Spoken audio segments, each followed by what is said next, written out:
Mr. Moderator, Reverend Cleave, and Milton,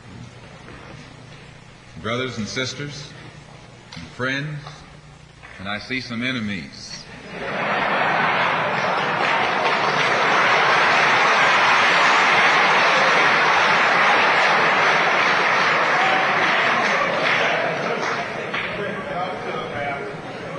In fact, I think we'd be fooling ourselves if we had an audience this large and didn't realize that there were some enemies present. This afternoon, we want to talk about the ballot or the bullet. The ballot or the bullet explains itself. But before we get into it, since this is the year of the ballot or the bullet, I would like to clarify some things that refer to me personally concerning my own personal position. I'm still a Muslim. That is, my religion is still Islam.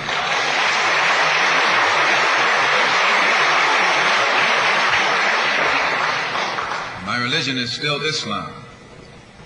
I still credit Mr. Muhammad for what I know and what I am. He's the one who opened my eyes. And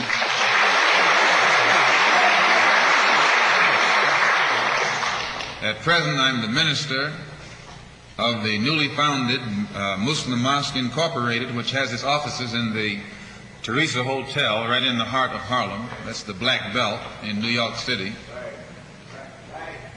And when we realize that Adam Clayton Powell is a Christian minister, he has the Abyssinia Baptist Church, but at the same time he's more famous for his political struggling. And Dr. King is a Christian minister from Atlanta, Georgia, but he's become more famous for being involved in the civil rights struggle. There's another in New York, Reverend Galamison. I don't know if you've heard of him out here. He's a Christian minister from Brooklyn, but has become famous for his fight against the segregated school system in Brooklyn. Reverend Cleave, right here, is a Christian minister here in Detroit. He's the head of the Freedom Now Party. All of these are Christian ministers.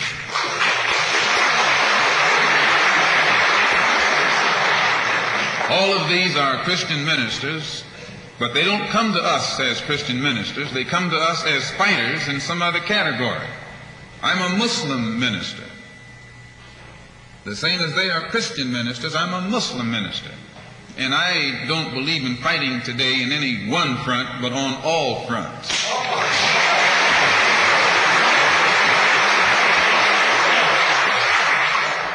In fact, I'm a black nationalist freedom fighter.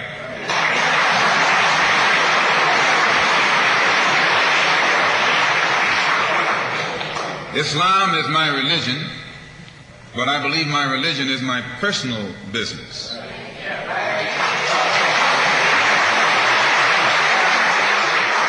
It governs my personal life, my personal morals, and my religious philosophy is personal between me and the God in whom I believe, just as the religious philosophy of these others is between them and the God in whom they believe. And this is best this way. Were we to come out here discussing religion, we'd have too many differences from the outstart, and we could never get together. So today, though Islam is my religious philosophy, my political, economic, and social philosophy is black nationalism. You and I...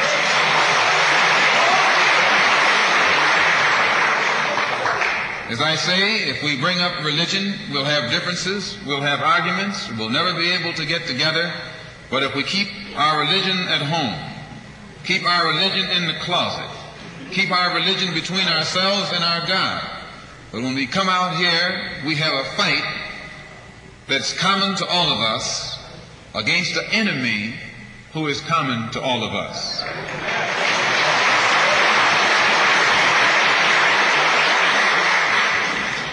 The political philosophy of black nationalism only means that the black man should control the politics and the politicians in his own community. The time when white people can come in our community and get us to vote for them so that they can be our political leaders and tell us what to do and what not to do is long gone.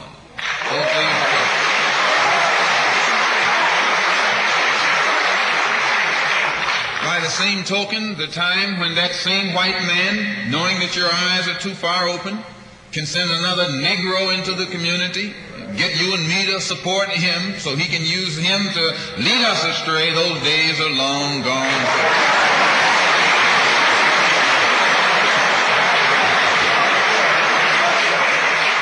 The political philosophy of black nationalism only means that if you and I are going to live in a black community, and that's where we're going to live, because as soon as you move into one of as soon as you move out of the black community into their community, it's mixed for a period of time, but they are gone, and you're right there all by yourself.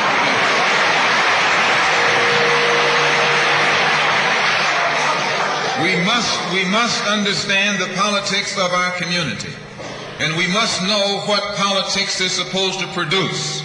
We must know what part politics play in our lives. And until we become politically mature, we will always be misled, led astray, or deceived or maneuvered into supporting someone politically who doesn't have the good of our community at heart. So the political philosophy of black nationalism only means that we will have to carry on a political program of re-education to open our people's eyes, make us become more politically conscious, politically mature. And then we will, whenever we get ready to cast our ballot, that ballot will be cast for a man of the community who has the good of the community at heart. And the economic philosophy of black nationalism only means that we should own and operate and control the economy of our community. You can't open up a black store in a white community. White man won't even patronize you. And he's not wrong. He got sense enough to look out for himself. And it's you who don't have sense enough to look out for yourself.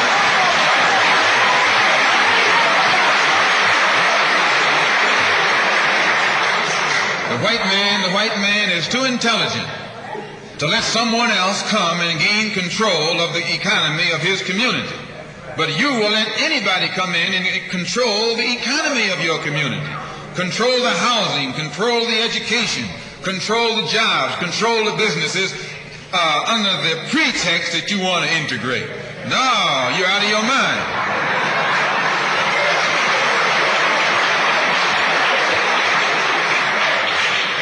The economic philosophy of black nationalism only means that we have to become involved in a program of re-education to educate our people into the importance of knowing that when you spend your dollar out of the community in which you live, the community in which you spend your money becomes richer and richer. The community out of which you take your money becomes poorer and poorer. And because these Negroes who have been misled, misguided, are breaking their necks to take their money and spend it with the man. The man is becoming richer and richer, and you're becoming poorer and poorer. And then what happens? The community in which you live becomes a slum. It becomes a ghetto. The conditions become run down. And then you have the audacity to complain about poor housing in a rundown community. Why, you run it down yourself when you take your dollar out.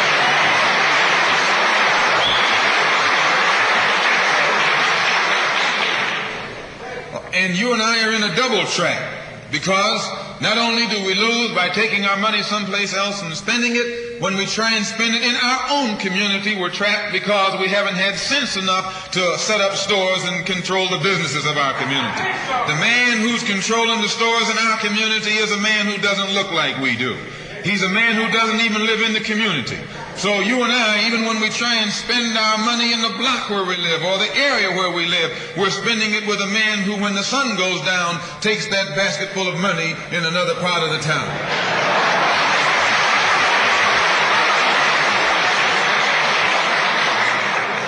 So we're trapped, double trapped, triple trapped. Anywhere we go, we find that we're trapped. And every kind of solution that someone comes up with is just another trap. But the political and economic philosophy of black nationalism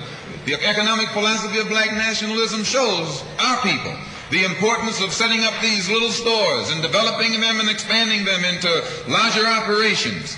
Woolworth didn't start out big like they are today. They started out with a dime store and expanded and expanded and expanded until today they're all over the country and all over the world, and they're getting some of everybody's money. Now this, what you and I in General Motors, the same way, didn't start out like it is. It started out just a little rat race type operation. And it expanded and expanded until today it's where it is right now. And you and I have to make a start. And the best place to start is right in the community where we live.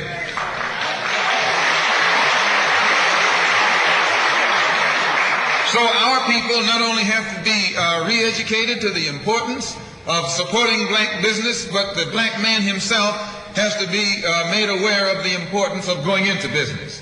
And once you and I go into business, we own and operate at least the businesses in our community. What we will be doing is developing a situation wherein we will actually be able to create employment for the people in the community. And once you can create some employment in the community where you live, it will eliminate the necessity of you and me having to act ignorantly and disgracefully, boycotting and picketing some cracker someplace else, trying to beg him for a job.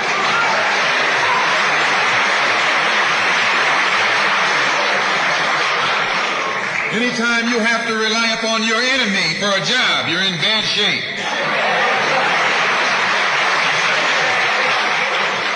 And he is your enemy. Anything, you wouldn't be in this country if some enemy hadn't kidnapped you and brought you here.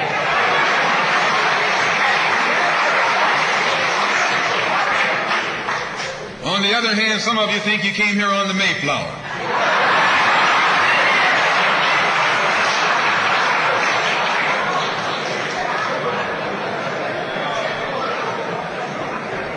So as you can see, brothers and sisters, today, this afternoon, it's not our intention to discuss religion.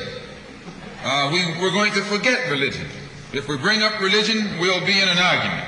And the best way to keep away from arguments and differences, as I said earlier, put your religion at home, in the closet. Keep it between you and your God. Because if it hasn't done anything more for you than it has, you need to forget it anyway.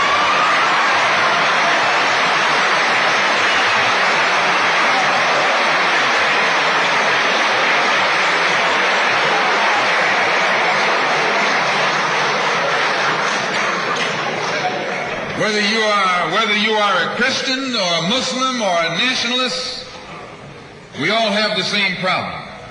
They don't hang you because you're a Baptist, they hang you because you're black.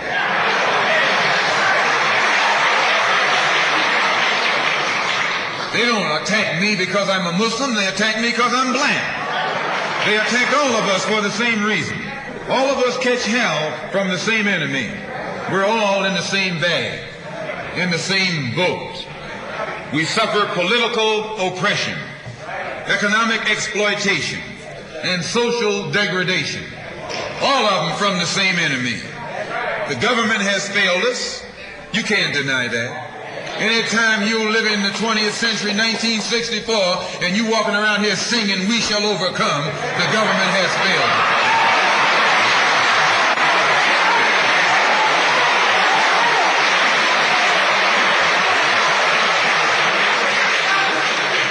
This is part of what's wrong with you. You do too much singing.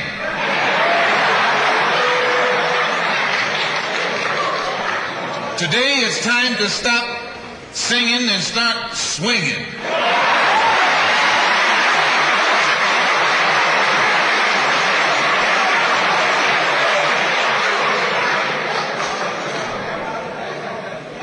You can't sing up on freedom, but you can swing up on some freedom.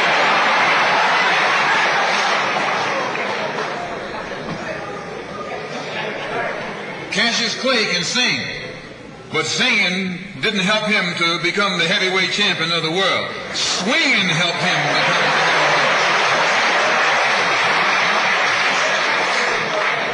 heavyweight. So this government has failed us. The government itself has failed us. And the white liberals who have been posing as our friends have failed us.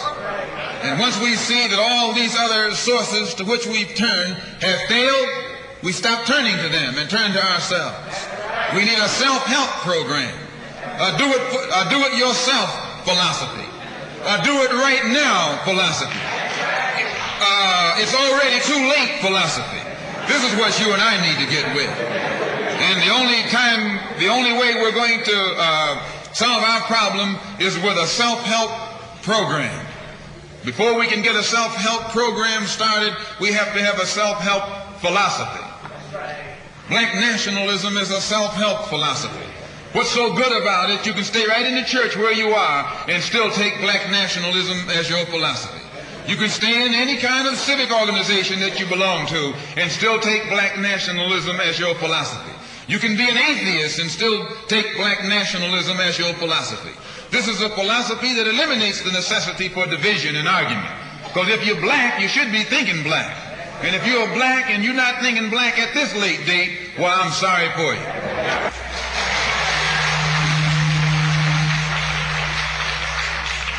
Once you change your philosophy, you change your thought pattern. Once you change your thought pattern, you change your attitude. Once you change your attitude, it changes your behavior pattern. And then you go on into some action. As long as you got a sit-down philosophy, you'll have a sit-down thought pattern. And as long as you think that old sit-down thought, you'll be in some kind of sit-down action. They'll have you sitting in everywhere. It's not so good to refer to what you're going to do as a sit-in. Then right there castrates you. Right there it brings you down. What goes with it? Think of the image of someone sitting. An old woman can sit. An old man can sit. A chump can sit. A coward can sit. Anything can sit.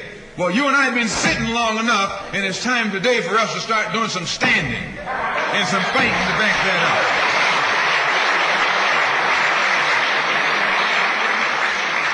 When we look at other parts of this earth upon which we live, we find that black, brown, red, and yellow people in Africa and Asia are getting their independence. They're not getting it by singing, "We shall overcome." No, they're getting it through nationalism. It is nationalism that brought about the independence of the people in Asia. Every nation in Asia gained its independence through the philosophy of nationalism. Every nation on the African continent that has gotten its independence brought it about through the philosophy of nationalism. And it will take black nationalism that to bring about the freedom of 22 million Afro-Americans here in this country where we have suffered colonialism for the past 400 years.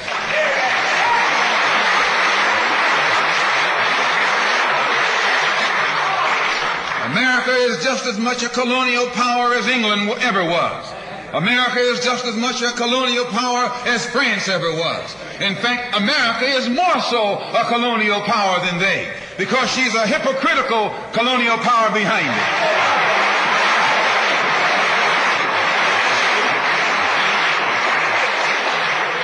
What do you call second-class citizenship? Why, that's colonization. Second-class citizenship is nothing but 20th century slavery. How are you going to tell me you're a second-class citizen? They don't have second-class citizenship in any other government on this earth. They just have slaves and people who are free. Well, this country is a hypocrite. They try and make you think they set you free by calling you a second-class citizen. No, you're nothing but a 20th century slave.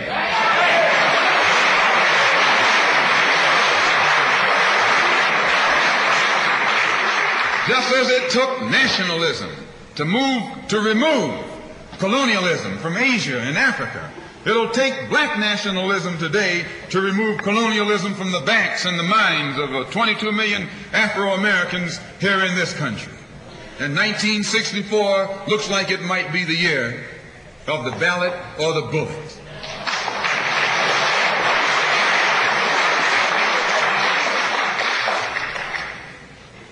Why does it look like it might be the year of the ballot or the bullet?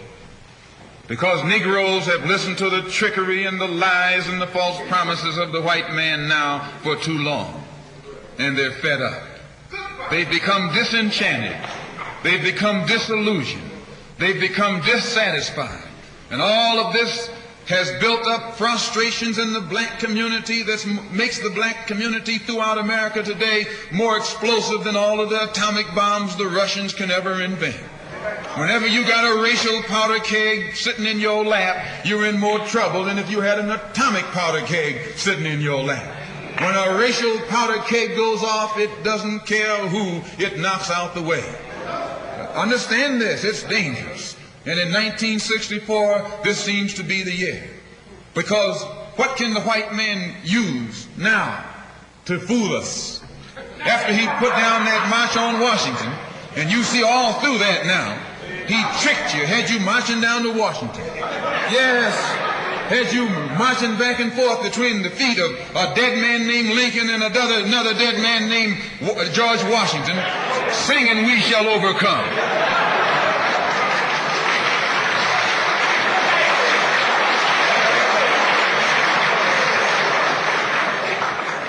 He made a chump out of you. He made a fool out of you. He made you think you were going somewhere, and you end up going nowhere but between Lincoln and Washington.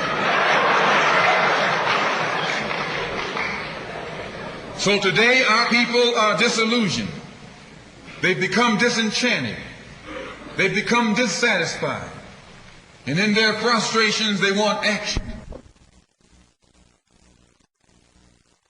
And in 1964, you see this young black man, this new generation, asking for the ballot or the vote.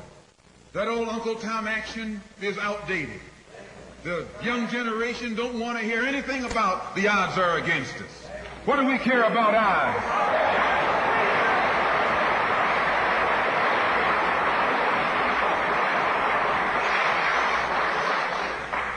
When this country here was first being founded, there were 13 colonies. The whites were colonized. They were fed up with this taxation without representation. So some of them stood up and said, liberty or death. Though I went to a white school over here in Mason, Michigan. The white man made the mistake of letting me read his history books. He made the mistake of teaching me that Patrick Henry was a patriot. And George Washington wasn't nothing nonviolent about old Pat or George Washington. Liberty or death was what brought about the freedom of whites in this country from the English.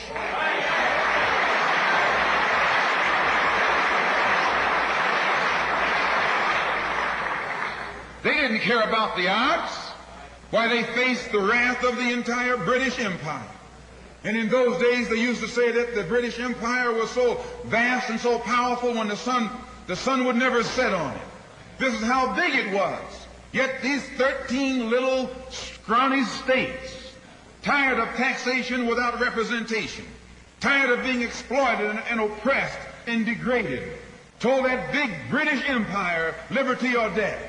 And here you have 22 million Afro-American black people today catching more hell than Patrick Henry ever saw.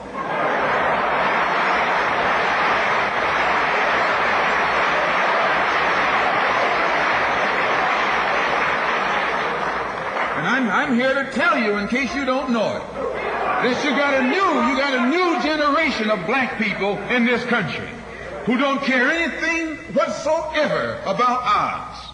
They don't want to hear you old Uncle Tom handkerchief heads talking about the odds. No.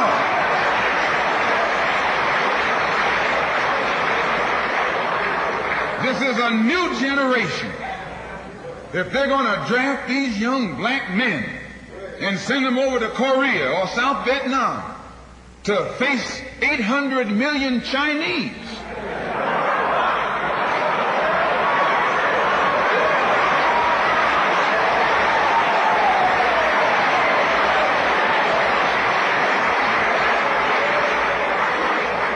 if you're not afraid of those odds, you shouldn't be afraid of these odds.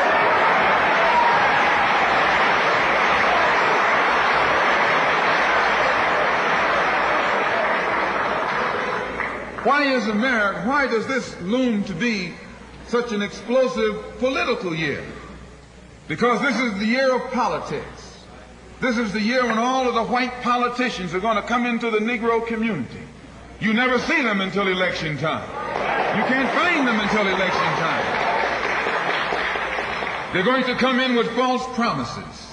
And as they make these false promises, they're going to feed our frustrations. And this will only serve to make matters worse. I'm no politician. I'm not even a student of politics. I'm not a Republican, nor a Democrat, nor an American, and got sense enough to know it.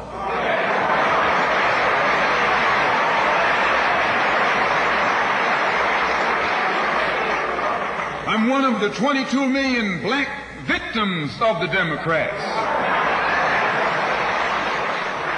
One of the 22 million black victims of the Republicans, and one of the 22 million black victims of Americanism.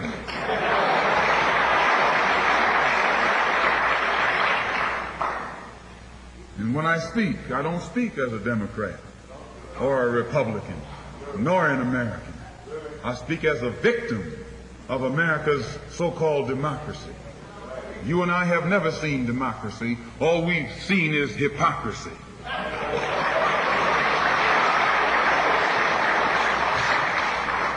When we open our eyes today and look around America, we see America not through the eyes of someone who has enjoyed the fruits of Americanism. We see America through the eyes of someone who has been the victim of Americanism. We don't see any American dream. We've experienced only the American nightmare. We haven't benefited from America's democracy. We've only suffered from America's hypocrisy. And the generation that's coming up now can see it and are not afraid to say it. If you go to jail, so what? If you're black, you were born in jail.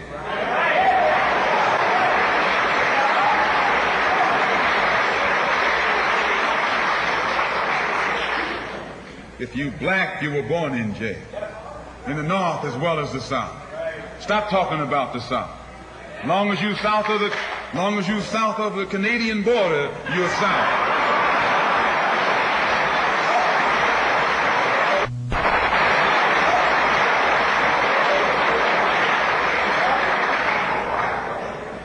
Don't call Governor Wallace a Dixie governor. Romney is a Dixie governor.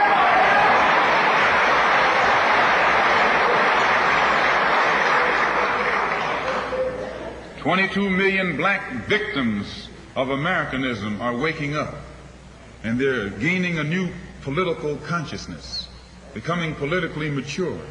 And as they develop this political maturity, they're able to see the recent trends in these political elections. They see that the whites are so evenly divided that every time they vote, the race is so close they have to go back and count the votes all over again. And which means that any block, any minority that has a block of votes that stick together is in a strategic position. Either way you go, that's who gets it. You're in a position to determine who go to the White House and who stay in the doghouse. You're the one who has that power. You can keep Johnson in Washington, D.C., or you can send him back to his Texas cotton patch.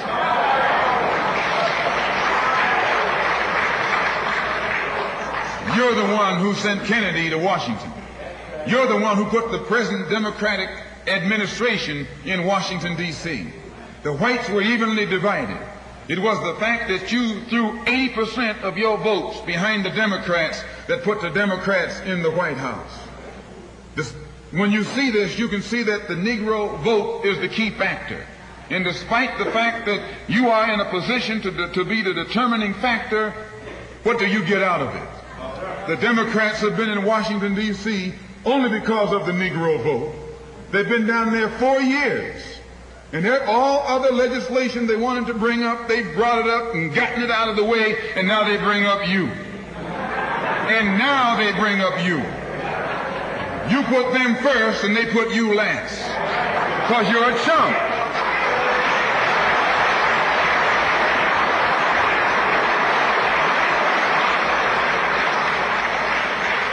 A political chump. In Washington, D.C., in the House of Representatives, there are 257 who are Democrats. Only 177 are Republicans. In the Senate, there are 67 Democrats. Only 33 are Republicans. the party that you backed, controls 2/3 of the House of Representatives and the Senate, and still they can't keep their promise to you because you're a chump.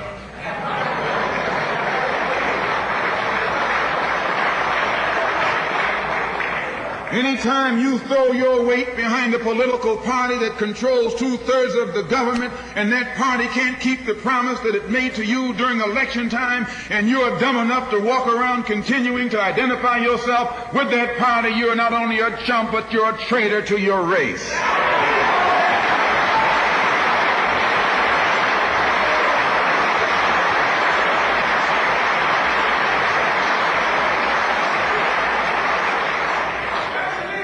And what kind of alibi do they come up with? They try and pass the buck to the Dixiecrats. Now, back during the days when you were blind, deaf, and dumb, ignorant, politically immature, naturally you went along with that. But today, as your eyes come open and you develop political maturity, you're able to see and think for yourself.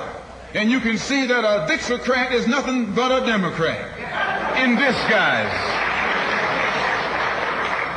You look at the structure of the government that controls this country. It's controlled by 16 senatorial committees and 20 congressional committees. Of the 16 senatorial committees that run the government, 10 of them are in the hands of Southern segregationists. Of the 20 congressional committees that run the government, 12 of them are in the hands of Southern segregationists. And they're going to tell you and me that the South lost the war.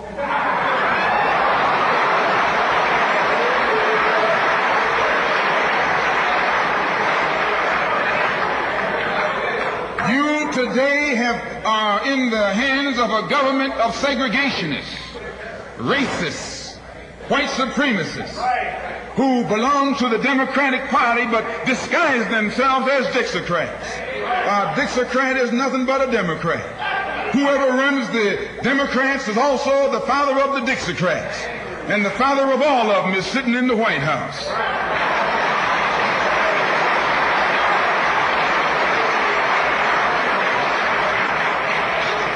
I say, and I say it again, you got a president who's nothing but a Southern segregationist.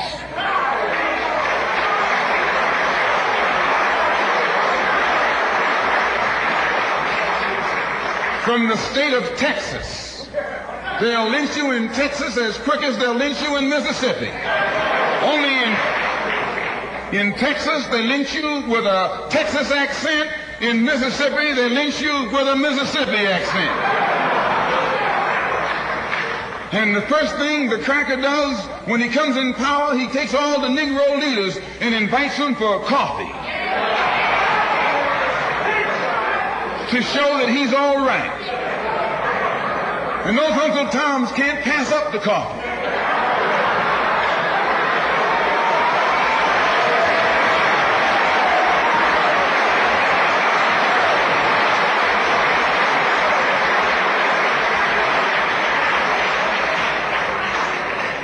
They come away from the coffee table telling you and me that this man is all right because he's from the South. And since he's from the South, he can deal with the South. And well, look at the logic that they're using.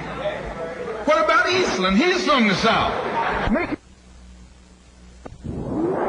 him the president. If Johnson is a good man because he's from Texas, and being from Texas will enable him to deal with the South, Eastland can deal with the South better than Johnson.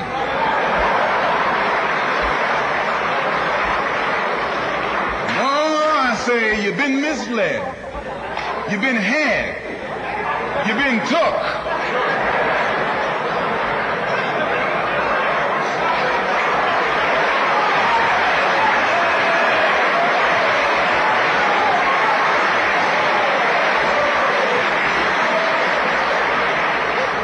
I was in Washington a couple of weeks ago while the senators were filibustering. And I noticed in the back of the Senate a huge map. And on this map, it showed the distribution of Negroes in America. And surprisingly, the same senators that were involved in the filibuster were from the states where there were the most Negroes. Why were they filibustering the civil rights legislation? Because the civil rights legislation is supposed to guarantee voting rights to Negroes in those states. And those senators from those states know that if the Negroes in those states can vote, those senators are down the drain.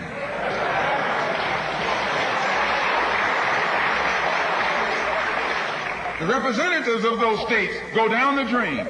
And in the Constitution of this country, it has a stipulation wherein whenever the rights, the voting rights of people in a certain district are violated, then the representative who's from that particular district, according to the Constitution, is supposed to be expelled from the Congress. Now, if this particular aspect of the Constitution was enforced, why, you wouldn't have a cracker in Washington, D.C.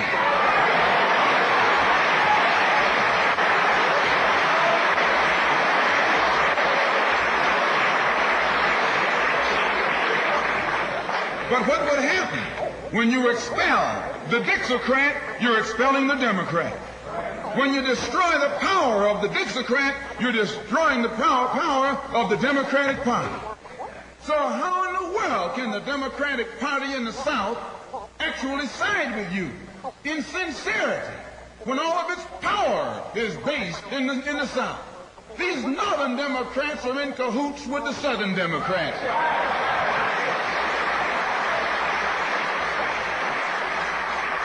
They're playing a giant con game, a political con game. You know how it goes.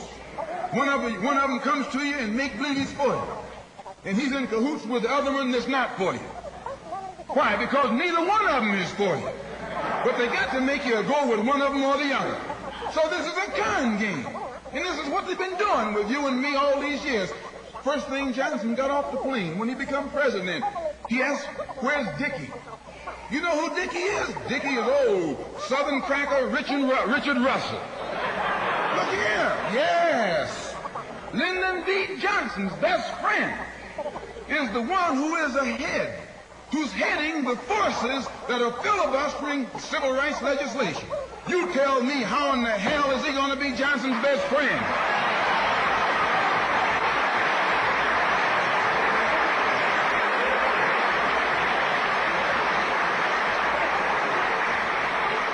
How can Johnson be his friend and your friend too?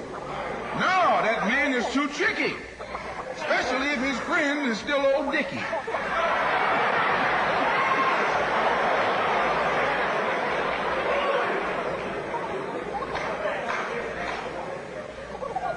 Whenever the Negroes keep the Democrats in power, they're keeping the Dixiecrats in power. This is true. A vote for a Democrat is nothing but a vote for a Dixiecrat. I know you don't like me saying that, but I'm not the kind of person who come here to say what you like. I'm going to tell you the truth whether you like it or not.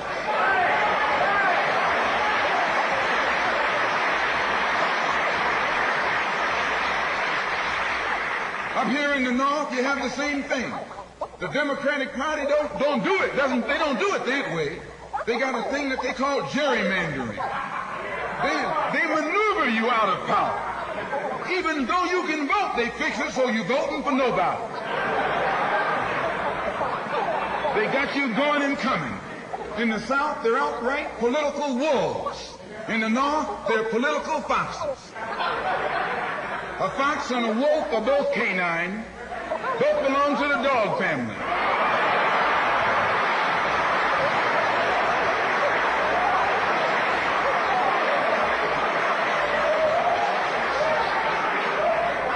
Now, you take your choice. You're going to choose a northern dog or a southern dog. Because either dog you choose, I guarantee you, you'll still be in the doghouse. This is why I say it's the ballot or the bullet. It's liberty or it's death. It's freedom for everybody or freedom for nobody.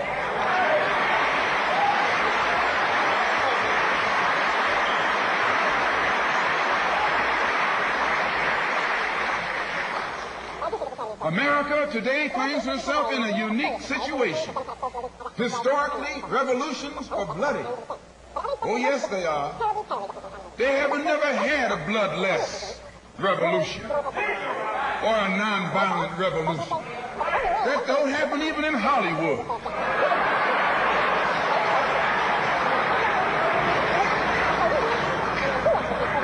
You don't have a revolution in which you love your enemy. And you don't have a revolution in which you are begging the system of exploitation to integrate you into it. Revolutions overturn systems. Revolutions destroy systems. A revolution is bloody. But America is in a unique position. She's the only country in history in a position actually to become involved in a bloodless revolution. The Russian Revolution was bloody. Chinese Revolution was bloody. French Revolution was bloody. Cuban Revolution was bloody. And there was nothing more bloody than the American Revolution.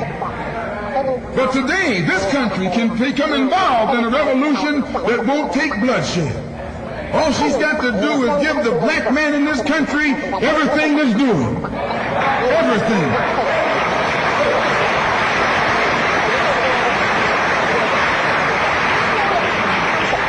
I hope that the white man can see this. Because if you don't see it, you're finished. If you don't see it, you're going to become involved in some action in which you don't have a chance. We don't care anything about your atomic bomb. It's useless. Because other countries have atomic bombs. When 2 or 3 different countries have atomic bombs, nobody can use it. So it means that the white man today is without a weapon. If you want some action, you got to come on down to earth. And there's more black people on earth than there are white people on earth.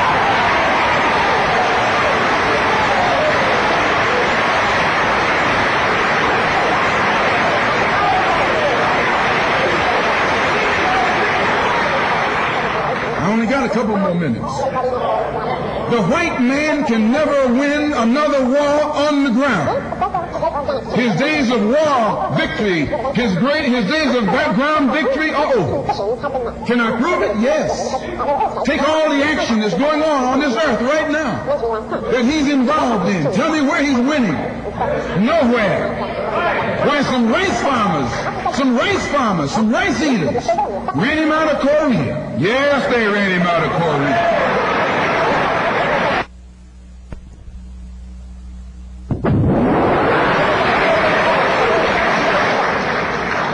Rice eaters with nothing but gym shoes and a rifle and a bowl of rice.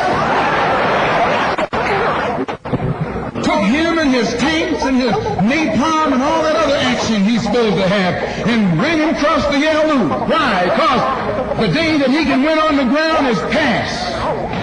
Up in French Indochina, those little peasants, rice growers, took on the might of the French army and ran all the Frenchmen. You remember Dien Bien Phu? No!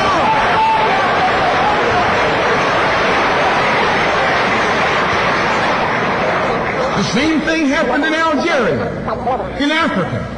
They didn't have anything but a rifle. The French had all these highly mechanized instruments of warfare, but they put some guerrilla action on them.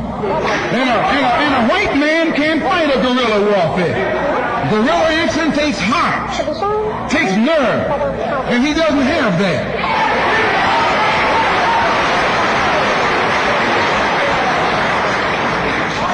He's brave when he's got tanks.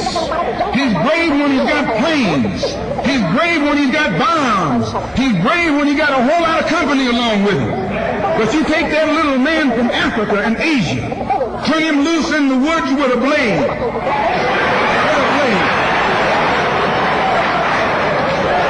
That's all he needs. All he needs is a blade. And when the sun comes down, goes down, and it's dark, it's even Steven.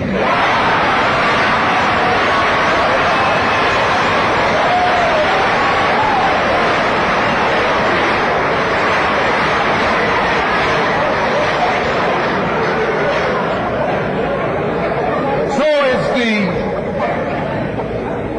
it's the ballot or the bullet. Today our people can see that we're faced with a government conspiracy. This government has failed us. The senators who are filibustering concerning your and my rights, that's the government. Don't say it's Southern senators. This is the government. This is a government filibuster. It's not a segregationist filibuster. It's a government filibuster. Any kind of activity that takes place on the floor of the Congress or the Senate, that's the government. Any kind of dilly-dallying, that's the government. Any kind of pussyfooting, that's the government. Any kind of act that's designed to delay or deprive you and me right now of getting full rights, that's the government that's responsible. And anytime you find the government involved in a conspiracy to violate the citizenship or the civil rights of a people in 1964, then you are wasting your time going to that government expecting redress. Instead, you have to take that government to the World Court and accuse it of genocide and all of the other crimes that it is guilty of today.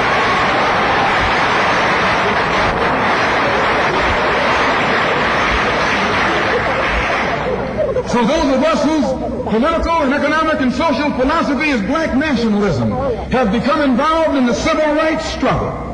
We have injected ourselves into the civil rights struggle, and we intend to expand it from the level of civil rights to the level of human rights. As long as you fight it on the level of civil rights, you're under Uncle Sam's jurisdiction.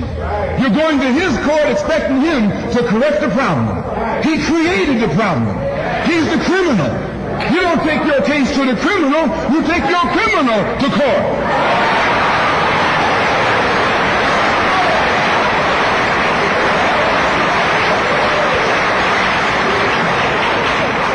When the government of South Africa began to trample upon the human rights of the people of South Africa, they were taken to the UN.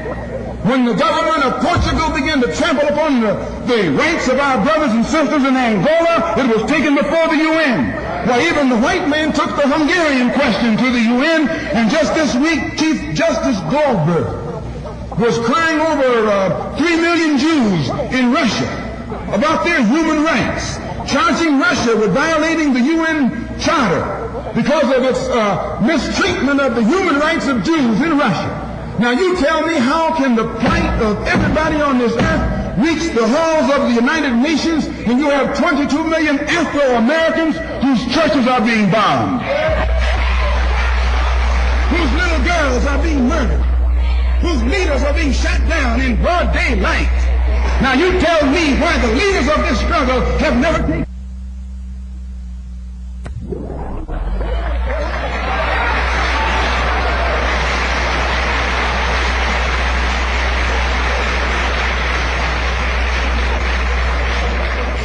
So our next move is to take the entire civil rights struggle problem into the United Nations and let the world see that Uncle Sam is guilty of violating the human rights of 22 million Afro-Americans right down to the year 1964, and still has the audacity or the nerve to stand up and represent himself as the leader of the free world.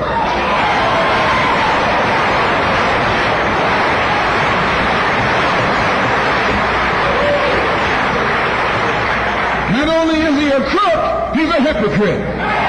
Here he is standing up in front of other people, Uncle Sam, with the blood of your and my mothers and fathers on his hands, with the blood dripping down his jaws like a bloody-jawed wolf, and still got the nerve to point his finger at other countries. In 1964, you can't even get civil rights legislation. And this man has got the nerve to stand up and talk about South Africa, or talk about Nazi Germany, or talk about Portugal. No more days like those.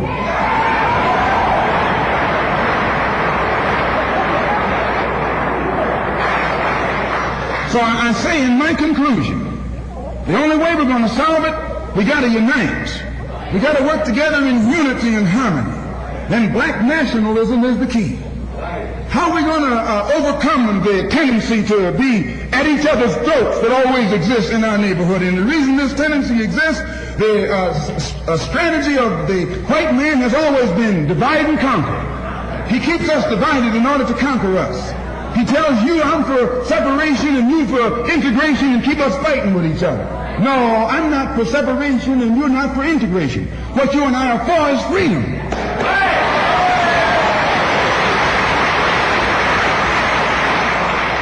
Only you think that integration will get you freedom. I think separation will get me freedom. We both got the same objective. We just got different ways of getting at it. So I studied this man, Billy Graham, who preaches white nationalism. That's what he preaches.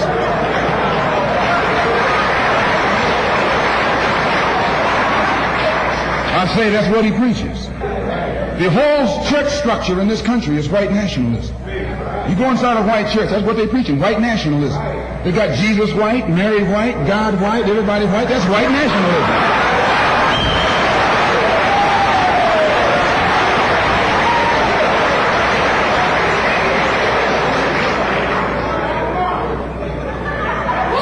What he does, the way he circumvents the jealousy and envy that he ordinarily would incur among the heads of the church. Whenever you go into an area where the church already is, you're going to run into trouble. Because they got that thing, what you call it, syndicated. They got a syndicate just like the racketeers have. I'm going to say what's on my mind because the preachers already proved to you that they got a syndicate.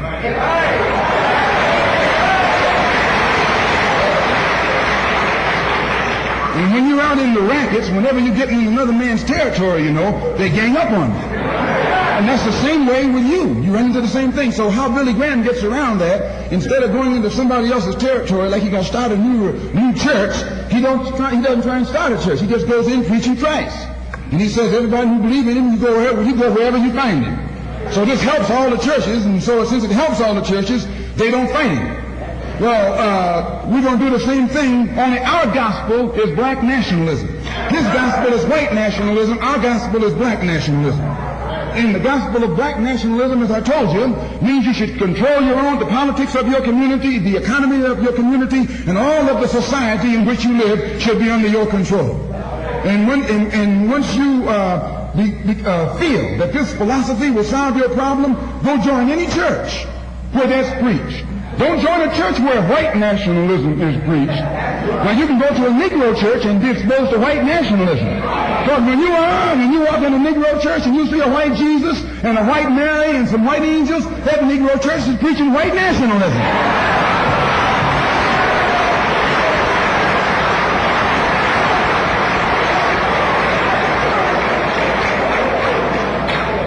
When you go to a church and you see the pastor of that church with a philosophy and a program that's designed to bring black people together and elevate black people, join that church.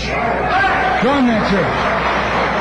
If you see where the NAACP is preaching and practicing that which is designed to make black nationalism materialize, join NAACP. Join any kind of organization, civic, religious, fraternal, political, or otherwise, that's based on lifting the black man up and making him master of his own community.